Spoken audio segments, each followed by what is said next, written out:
Jūs esate jūsų mintis, brangieji. Jūs esate jūsų mintis. Šiandien kalbėsim apie tai, kaip ką tu mastai, apie ką tu galvoji, toks ir esi. Ir aš, kodėl nusprendžiau tą video įrašyti, šiandien va tokią knygą ryte pasimiau paskaityti ir atsiverčiau skyrių apie pinigus. Ir čia va taip trumpai ir aiškiai buvo pasakyta. You get what you think about. Tu gauni apie ką tu mastai. Ir tų knygų aš esu daug perskaitęs ir seminarą ir taip toliau. Bet šiandien toks gilesnis suvokimas atėjo apie tą patį dalyką.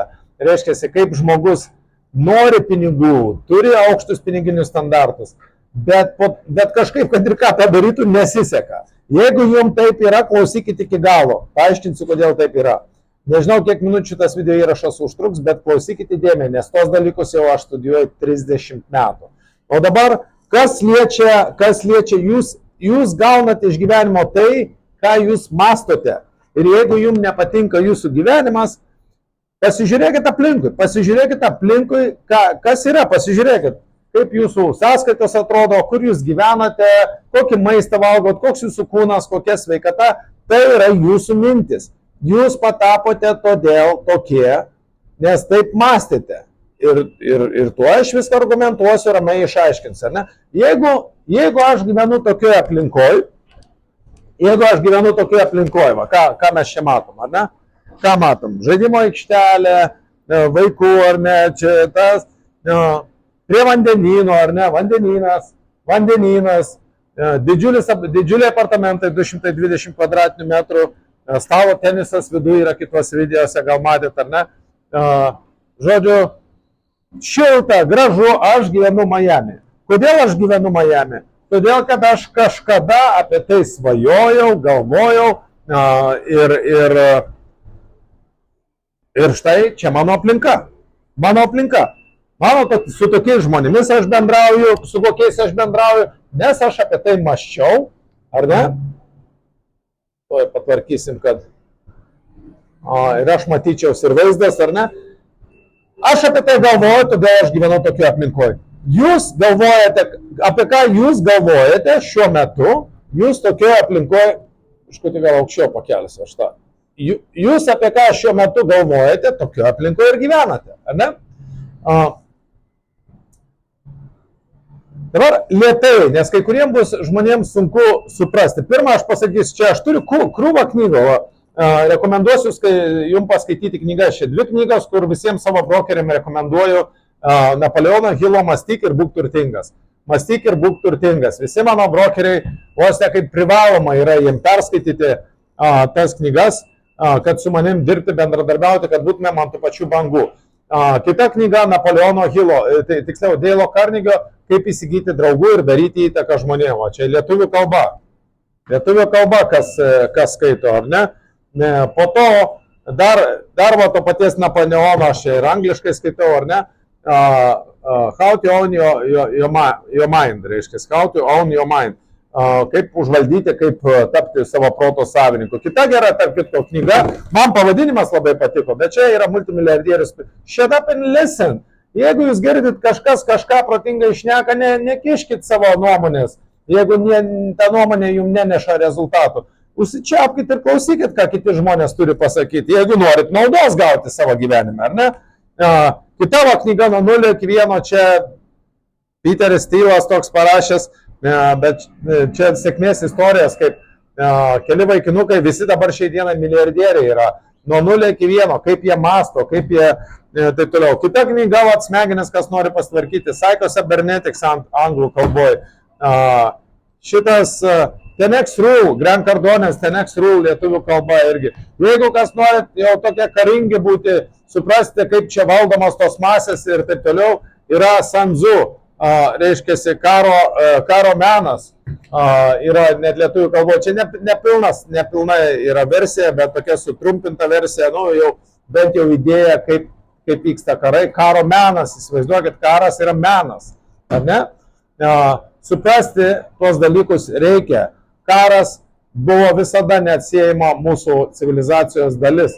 Ir gali apsimesti, gali mąstyti pozityviai ir kad tavęs karas niekada nepalies, bet dėja tai yra mūsų. Keistas stebuklas. Kas tas keistas? Dar viena knyga. How to lie with statistics. Kaip meluoti panaudojant statistiką. Kaip žmonės yra mulkinami, apgaudinėjami, tie skaičiai iškraipome, ne čia valdžia su tais skaičiai žaidžia, tos tamsius žmonės apgaudinėti, reiškia, kaip meluoti panaudojant statistiką. Tarp kitko, reiškia, man dabar perdavė statistikos departamentas, kokias apklausas darys. Darys apklausas, reiškia, kaip jūs save identifikuojate. Ar ne? Pagal farmacijos užsakymą bandys įtikinti ir jau daug yra įtikintų Lietuvoje, kad jie turi būti kitos lyties negu iš tikrųjų yra, kad jie, jeigu tu esi vyras, tai yra blogai, turėtum būti moteris, jeigu tu esi moteris, tai yra blogai, turėtum būti vyras. Žodžiu, tavo tokį sukonfuzinti iki tokio lygio, kas galėjo pagalvoti, kad žmonės, vaikus, paauglius šitaip mulkins iki tokio lygio, kur atrodo įdėks, man atrodo, įdėks į smegenis bet kokią šūdą. Jeigu norės padaryti žmonės šliaužės kaip kriminai, jeigu norės padaryti žmonės bet ką darys, valgys kirminus, valgys vabalus, bet ką. Tai šitaip galima lengvai žmogų programuoti per jo mintis, per jo mąstymą, ar ne? Man atrodo, Hitlerio ten propagandos vadas kažkoks tai Hegelsas, ar kaip jo ten pavardė, yra pasakęs, duok man masinės informacijos priemonės ir aš iš bet kurios tautos padarysiu kiaulių bandą. Reiškia, antiek yra stipru šitie dalykai, kai tu pastoviai mases programuoji per televiziją, per žiniasklaidas. Dabar, aišku, kiekvienas jau turi tą aparačiuką savo rankoj. Tai tiek, bet dabar kalbame apie tai, kad esi, kas mastai, brangusis, ar brangioji, ar per vidurį. Reiškia, ką tu mastai, kokios mintis tavo galvoje cirkuliuoja, tą tu ir gauni iš gyvenime. Ir pasižiūrėkit, jeigu jūs nepatenkinti savo gyvenimu, jeigu per sunkiai dirbat, jeigu per mažai pinigų turite, jeigu skolose sėdėt, jeigu sveikata bloga, vadinasi jūsų čia mąstymas, čia yra jūsų mąstymo pasiekmė. Nes jūsų mintis, kokias generuojamos mintis, tokias jūs skleidžiat bangas į išorę ir toks jūsų gyvenimas, brangiai. Dabar, ką iš tos knygos, kokią gilesnę tokią įžvalgą aš šiandien gavau. Reiškia, kadangi aš irgi kilęs iš neturtingos šeimos ir mes buvom atitinkami mokomai ir tie tarybiniai laikai, tas smegenų plovimas ir religija dar prisidėjo ir taip toliau. Ir ten pristatyta tų visokių pasąmoninių programų ir taip toliau. Tai aš pastoviai turiu kovoti ir valytis tas negeras programas, kad jos man netrukdytų. Todėl daug tam tikrus dalykus aš darau 2, 3, 10 kartų sunkiau negu kad reikėtų daryti, ar ne? Ir čia, kol galų gale ateina ta išmintis, supranti, kaip ką reikia daryti, kaip ką reikia siekti. Ir žodžiu, tai atrodo, išsikeli tos standartus, ar ne? Dabar kalbam apie pinigus, išsikeli tos finansinius standartus ir po to darai kažkas nesigauna, arba bankrotas, arba dar kažkas tai. Žodžiu, ir nesigauna. Dabar kodėl nesigauna tie dalykai? Todėl, kad tą, ką aš toj knygoje, tokia išvalga, ar ne, jau atrodo, tų knygų perskaitė, seminarą atvažiavęs, bet šiandien tokia iškesnė išvalga atėjo, kad reiškia, jeigu tu išsikeli standartą kažkokią piniginį, kad va, tą tu nori pasiekti, tiek nori uždirbti pinigų, o tokie finansiniai tikslai, rodikliai tokie, va, ką tu turi įsigyti, ką tu turi sukurti, ar ne. Aš jau nekalbu apie tos žmonės, kurie niekina pinigus, kurie mano, kad pinigai yra blogis, kad iš vis turtuoliai visi blogi, tai čia iš vis yra labai toli toj kartelėje augimo, ar ne, ant tų kopėtėlių. Reikia bent jau minimaliai pradėti suprasti, kas tai yra finansai, kad pinigai nėra blogis. Jos panaudoti galima blogį, bet pinigai iš esmės nėra, tai yra tik apskaitos sistema, tai buhalterinė knyga, taip galima pavadinti, kaip gali knyga būti blogi. Dabar, ar ta knyga gali būti blogis, ar ne? Tai va čia jau žmonės, kurie, pinigai, turtuoliai, reiškia, jie prie pinigų pririša kaip negatyvą, ar ne? Nu, ar jie kada nors turės pinigų, aišku, kad neturės. Lygiai taip pat, kaip ta knyga gali būti blogis. Ar ją galima blogiui panaudoti? Nu, prie gero noro, jeigu stipriai daužyti kažkam per galvą, gal su knyga ir galima užmušti, ar ne? Bet iš esmės, tai ten surašyta informacija, išmintis. Va, žiūrėk, ir iš karto, kinai turi patarlę, į kurią sudėta ilgamžė rytų išmintis. Tas, kuris žengia švelniai, eina toli. Nu, man very įdomiai kaip.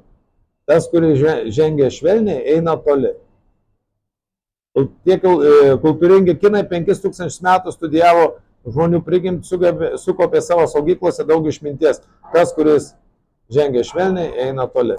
Žodžiu, yra daug tos išminties, nebūtina viską per savo patirtį, per skausmą gauti, ar ne? Galima susirinkti iš kitų žmonių, iš knygų, iš stebėjimo, stebint, kas veikia, kas neveikia. Sako, protingas žmogus pasimoko iš savo klaidų, durnius net iš savų nepasimoko, ar ne? O išmintingas žmogus mokosi iš svetimų klaidų, ar ne? Bet iš svetimų klaidų kažkaip savo klaidos labiau pamokančios yra, kai savo klaidą padarai, jau antrą kartą nebenori. Jeigu svetimas padarė klaidą, galvoja, ai, gal durnas buvo, gal man pavyks, pasirodo ir tu toj vietoj padarei klaidą. Ar ne? Dabar įžvalga, dienos įžvalga apie pinigus ir kodėl nepavyksta jums gauti tiek pinigų, kiek norit, ar ne? Todėl, kad pasirodo, protu jūs išsikeliat standartą, va tiek aš noriu pinigų ten, ar kažkokia suma, ar 100 000 per metus uždirbti, ar 10 000 per mėnesį, ar per 10 metų milijoną, ar kažkaip. Ir, žodžiu, yra išsikeliami tie piniginiai standartai, bet jausmas viduje yra ubagystės. Jausmas viduje yra nepritekliaus, trūkumo, stokos. Reiškia, netgi tas tikslas, man reikia tiek pinigų, nes man dabar trūksta. Ar ne? Jeigu mąstymas yra, man reikia tiek pinigų, nes, man dabar tą apmokėčiau, tą yra visur nepriteklius, visur problemos ir todėl, jeigu tiek pinigų turėčiau, aš tas problemas išsispręsčiau. Kitaip tariant, protu jūs išsikeliat standartą, kad reikia tiek pinigų, o jausmas viduje yra, kad yra nepriteklius.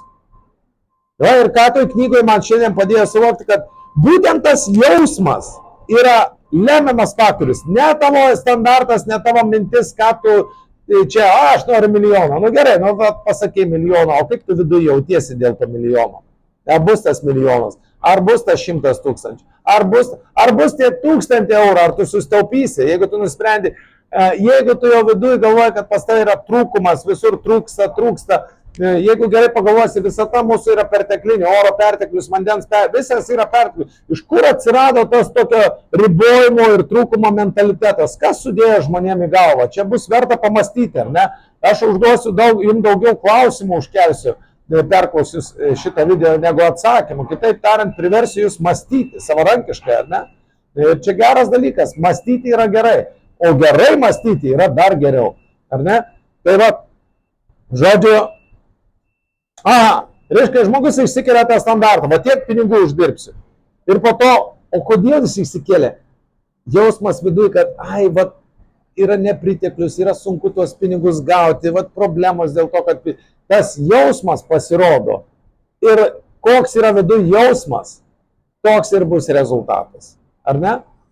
Čia labai, aš dar ir dar kartą kartosiu, nes nėra taip lengva įsisavinti. Čia atrodo, jeigu tu nusprendai protu, o koks jausmas viduje? Jeigu jausmas viduje, kad tą darai iš nepriteklius, dėl to, kad tau trūksta, jausmas viduje yra stokos. Čia jau net nekalbant čia kalba apie law of attraction, apie traukos dėsnį, apie tą sekretą, gal esat filmą žiūrėti, kaip veikia vibracijos, kaip veikia trauka, čia apie tai.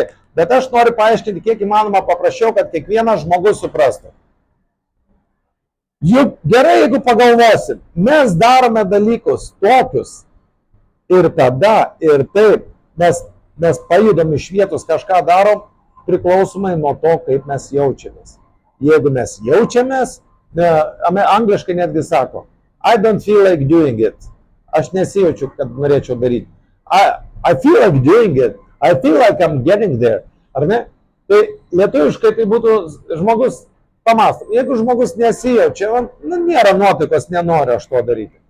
Tas jausmas vidinis jam stabdo jį. Tas vidinis jausmas, jis žino, kad turi uždirbti tiek pinigų, jis žino, kad reikalavimai tokie, mokesčiai tokie, bet tas vidinis jausmas sako, sėdėk, žiūrėk televizorių, ramiai pavalgyk, parūkyk, išgerk, nes blogai jautiesi, daryk ką nors, kad kitaip jaustis. Ir todėl žmonės ir pakrypsta į narkotikus, į tos žalingus įpročius, žodžiu, kad geriau jaustis, kažką daro, kad geriau jaustis, nes pinigų nėra, trūkumas yra ir daro. Čia tarp kitko gera tema, nusiųskit kaip dovana žmonėms šitą mano pamastymą, šitą įžvalgas ir kitus mano video nusiųskit. Prenumeruokit Namų brokerių YouTube kanalą. Žodžiu, kas supras tą ir kas pradės, reiškiasi,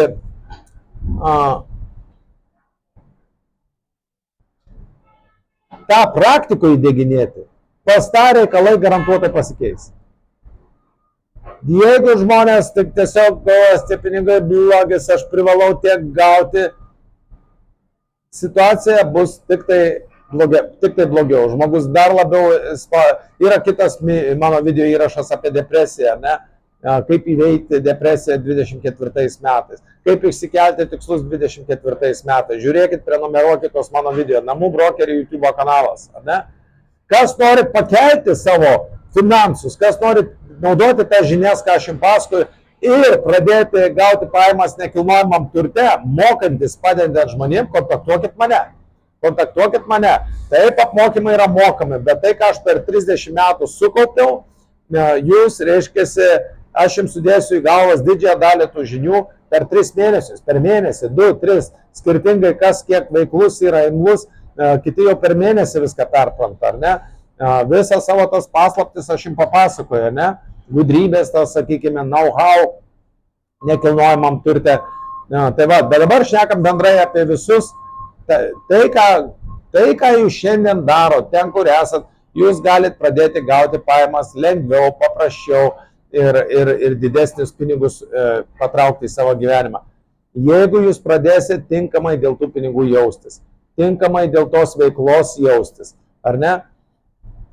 Čia jau susigalvokit, jeigu jūs galvojat, nu tikrai man reikia pinigų, ten bankrotas, dar kažką problemos, jeigu jūs tą turit jausmo vidų, sugalvokit, kaip jį pakeisit, ar ne?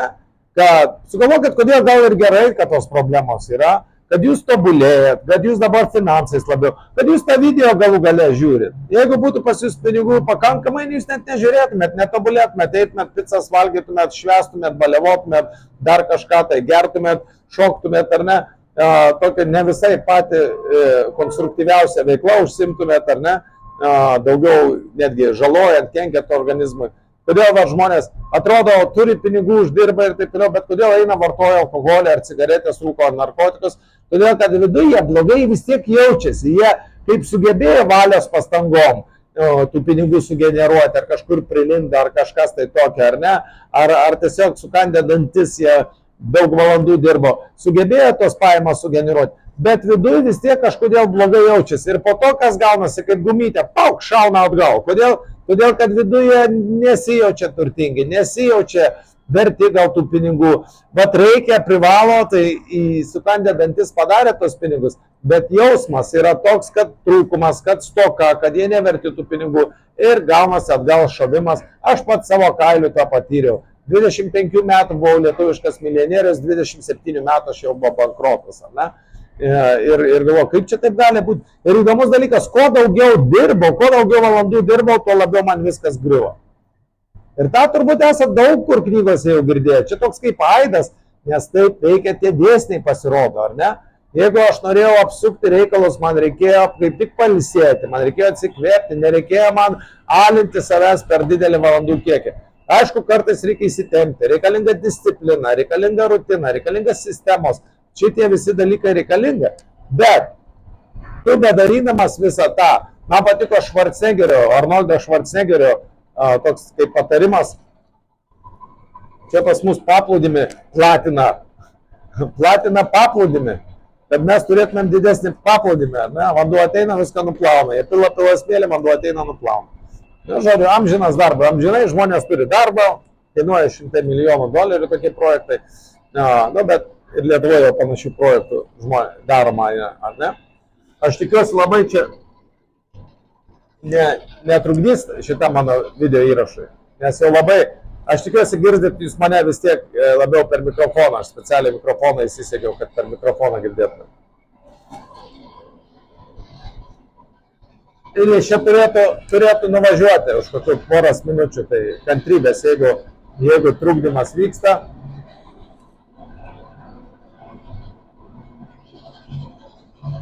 Jau užbaiginėja darbus, tai jau važiuoja pastatyti tą vikšrinį traktorių, važiuoja pastatyti į vietą. Na. Ok, gerai, dabar apie tą jausmą. Dabar kaip tą jausmą susikelti, kad pas tave viskas gerai ir gerėja, jeigu tikrai yra blogai. Jeigu čia tokia kaip saviapgaulė atrodo gaunas, ar ne? Jeigu yra skolas, jeigu nėra pinigų, o kaip jaustis gerai, kaip išsišaukti tą gerą jausmą apie pinigus ir taip toliau ir taip toliau. Bet čia matyti jau reikalingas tos valios pastangos, reikėtų čia panaudoti. Arba tą suvokimą pasikelti. Juk ir tie bet kokios problemos, jos nepadaro žmogus silpnesnį, jos padaro žmogus stipresnį, jeigu žmogus sprendžia tą problemą. Jeigu žmogus bėga nuo problemos, tada ta problema galų galiai jį sutraiško. Bet jeigu žmogus sprendžia tą problemą, tai ta problema padaro jį stipresnį, geresnį, protingesnį. Yra toks posakis, kill the monster while is little. Nužudyk, reiškiasi,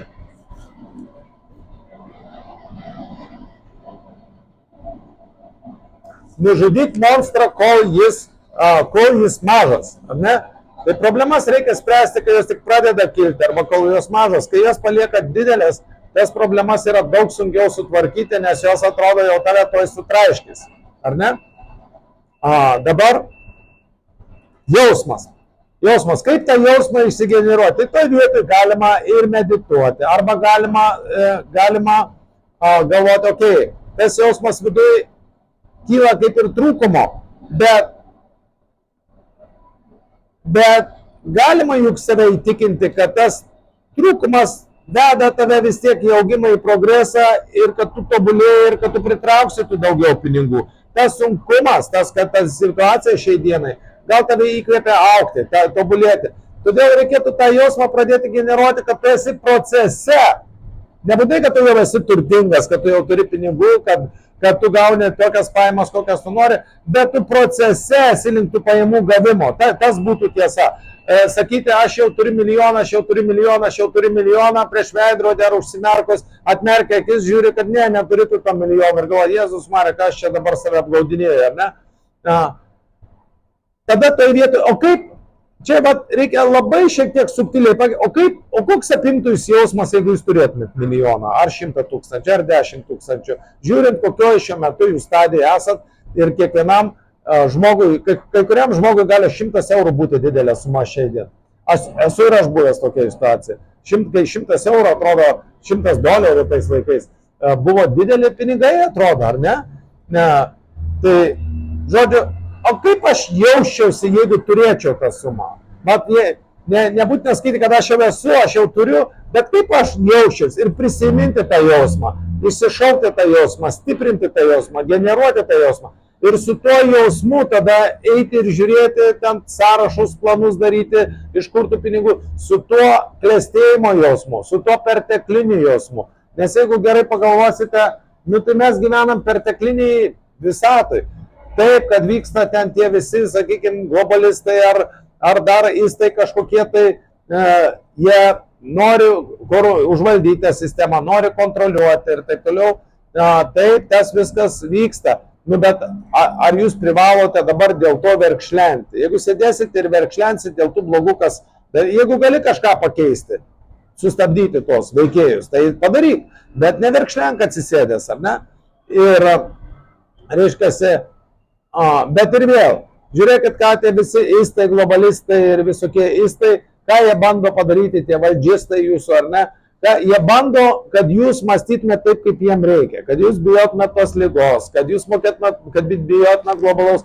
Kitaip tariant, bandoma veikti per baimę, per jūsų mintis, kad jūs tą trūkumo, nepilnavertiškumo, kad jūs kalti esat, kad užteršit planetą, dabar atgailaukite, ne bažnyčia tą patį daro, kalti muškitės į krūtinę, jūs jau gimėt nuodėmėje ir taip toliau. Tai yra visiškas žmonių mulkinimas, kurie nesima kontroliuoti savo proto. Dėl to gal ta knyga būtų verta, jeigu lietuvių kalboje yra ta knyga Deilo Carnegio reiškia, kaip kontroliuoti savo protą, kaip kontroliuoti savo mintis, ar ne? Bet va šitą jausmas, mintis ir jausmas, nes žmogus daro tai, kaip jis jaučiasi. Jeigu jis jaučiasi, kad jis gali padaryti, kad jis pavyks jam vienai par kitaip, jis eis ir darys.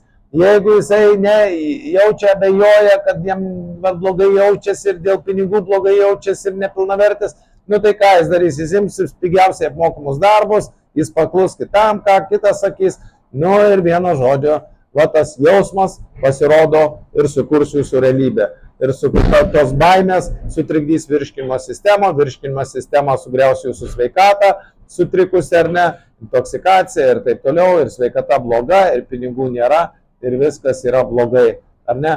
Jūs esate generolas. Čia kokias mintis laikot, stebėkit, netgi patarčiau imti ir užrašyti mintis, kokias įprotinės vesti dienoraštį dienos metu, ką jūs mąstot, apie ką galvojat, arba taip atsėdit, ką jūs tikite apie tai, ką jūs tikite. Ir viską rašykit ir po to analizuokit savo mintis. Mintis yra kaip jūsų statybinė medžiaga, kaip architekto brėžiniai. Jūs architektas, o ten brėžiniai. Reiškia, ką jūs sugalvojate, ką jūs savo galvojate, kaip jūs save matote, ar kaip nesėkminga, ar kaip sunkiai dirbanti, ar kaip vargstanti visą gyvenimą. Taip ir bus, garantuoju. Čia yra visatos dėsniai. Negali būti kitaip. Neįmanoma, kad būtų kitaip, kad žmogus kad kažkada jam pasisektų, jeigu jisai šiandien masto blogas mintis. Tai aišku, gali būna traumos, būna žaibas trenkia, žmogus kitaip pradeda mąstyti ar ne. Bet jeigu jūs norit pakeisti gyvenimą čia ir dabar, sustokit ir pradėkit mąstyti kitokias mintis ir generuoti kitokius jausmus. Štai jums ir paslaptis visatos, ar ne? Mes gyvename tokioje aplinkoje, tarp tokių žmonių, mūsų gyvenimas sukasi tokie įvykiai, kokias mintis jūs generuojate. Čia nei valdžia dėl to yra kalta, valdžia lipa jums ant galvos tiek, kiek jūs leidžiat lipti. Farmacija jūs apgaudinėja tiek, kiek jūs leidžiat apgaudinėti, ar ne? Brangiai, imkite kontrolę, savo minčių kontrolę. Kontroliuokit savo protą ir jūs ne iš karto, bet jūs pajudėsite tą kryptim, kokią norite, kad būtų jūsų gyvenimas. Laikykite tą vaizdą, kokią jūs norit gyvenimo, kokia sveikata, kokie finansai, kokia šeima ir tik tai laiko klausimas. Galbūt jau po mėnesio gyvensit kitokį gyvenimą, ar ne, jau aplinka gal pasikeis. Aišku, jeigu šiandien yra skolos didžiulės, galbūt po mėnesio neturėsit milijonų, bet po 10 metų tai tikrai. Po 5 metų, po 3, dar kokias bus aiškiai jūsų mintis, kokie bus jūsų jausmai. Čia ypač jauniems žmonėms reikėtų skaityti tas knygas, meskit tos telefonus į šoną, meskit tos socialinius tinklus, jeigu norit apsaugoti savo protą, jeigu norit apsaugoti savo mintis, venkite šitų socialinių visokių tinklų ir tų chatų ir komentarų ir tų žinių ir fact-checkerių. Imkite knygas į rankas ir pamatysit, jūs pradėsit kontroliuoti savo protą, savo mintis, o po to ir jūsų mintis tampa kuom? Jūsų veiksmais ir veiksmai tampa rezultatas. Štai ir jūs pradedat kontroliuoti savo rezultatus. Dabar, kiek aš pasikapu, dauguma žmonių rodo pirštais į aplinką, reiškia, aplinka yra kalta, kad jiem nesiseka. Nebrangiai, tiesa yra atvirkštinė. Aplinka yra tokia, kokia yra. Jeigu gerai pagalvojus, tai viduramžiais aplinka buvo dar blogesnė. Tai gal norit grįžti į viduramžius ir ten bandyti funkcionuoti. Jeigu jūs šitoj aplinkoje, kur yra dideli greičiai, kur yra technologijos, kur yra informacijos perteklius, jeigu jūs nesugebate prisitaikyti, išmokti, kontroliuoti mintis ir gauti tai, ką jūs norit, tai man įdomu būtų pažiūrėti, kaip jūs viduramžiais gautumėt, ar ne? Jeigu laiku sugrąžinti atgal būtų bėdų, būtų problemų. Čia ateina, jeigu neklausai, ten policija ar dar kažką gauni su bananu per kuprą, supranti, viduramžiais ranką nukirstų, ar galvą nukirstų, ar nugarą prakapotų būtų, randai ant nugaros. Reiškia, gal tos sąlygos ir geresnės dabar yra šiek tiek, ar ne, negu viduramžiais. Tai tokia buvo mano žinutė, brangiai, jūs gaunate iš gyvenimo tą, ką jūs galvojate. Ir nebandykite perkelti atsakomybės kažkam kitą. Jūs giliai viduje žinot, kad tai yra tiesa, bet žinot kaip. Jeigu tingi veikti, jeigu tingi kažką daryti, nu tai aišku, lengviausia yra pirštu parodyti kažką kitą. Sako, kai tu rodai pirštu, kai kaltini kažką, rodai, va tas kaltas, visada žiūrėkit, 3 pirštai žiūri, rodo jūs. Jūs vienu pirštu rodo, kas kaltas, a 3 pirštai rodo, kad jūs kaltas. Reiškia, galbūt ir kaltas kažkas, tai galbūt ir yra tie žmonės ar įtakos ar sistemos trukdo jums, bet tai tik tai 25%. 75% yra jūsų kaltė, kad jūs nepajudinat užpakalio, kad jūs nelavinat savo proto, kad neskaitėt knygų, kad neįdėjot disciplinos. Ir todėl gyvena dabar tokiam šūdė, kokiam gyvenat, ar ne? Bet ta šūdas yra geras dalykas, galim panaudoti organiniai trašai, ar ne? Galima labai gražiai viską išvalyti, pertvarkyti ir gyventi tokį gyvenimą, kokį nori. Gali susikurti tokį gyvenimą, kokį nori, tik tai reikia jį kurti, o neskūstis.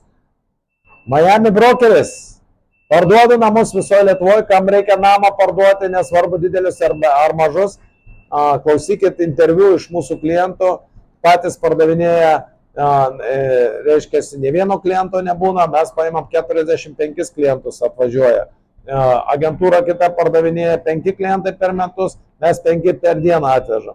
Ir parduota, ar ne? Tai vat, kam reikia namus parduoti, kas nori dirbti su namais, arba kaip brokerį važiuoti į susitikimus, mobilus būti, arba kaip marketingas, kontaktuokit mane. Ir šitas žinias aš jūs asmeniškai mokysiu ir prižiūrėsiu, kad disciplinuoto jūs tas žinias įdėktumėte į savo protą. Ir kas nutinka su mano agentais, su mano brokeriais, visą gyvenimą buvo furistai, visokie įstai ir taip toliau. Pašokam 1, 2, 3 jau nekilnojamo turto specialistai. Ir jau vaikštų su švariais baltinukais, jau su vaikais daug laiko praleidžia, jau per mėnesį padaro tiek pinigų, kur anksčiau tik tai per metus nesugebėdavo sugeneruoti, ar ne, ir lengviau, ir greičiau, ir bendrauja su atitinkama auditorija, tai atitinkami žmonės, švarus darbas, ir tada stebėsi, kaip jie anksčiau tokie buvo nepilnaverčiai ir taip toliau. Pasirodo, dar jis sugeba juos startuoti. Tai vat, jeigu ką reikia startuoti, jeigu patys nesat self-starteriai, nemokat savęs užsikurti, aš galiu jūs pakurti ir prižiūrėti, dar dapilti vis benzino, kad jūs važiuotumėt pakankamai ilgai, kol savarankiškai išmoksit savęs startuoti, ar ne? Tai tiek, jūs gaunate iš gyvenimo tai, ką jūs galvojate. Jūs esat jūsų mintis, brangieji. Jūs esat jūsų mintis. Ir yra taip, ir ne kitaip. Prenumeruokit namų brokeriai, kontaktuokit mane per namų brokeriai Facebooką, namų brokeriai Skype'ą arba telefonu 8660 22 120. Ate.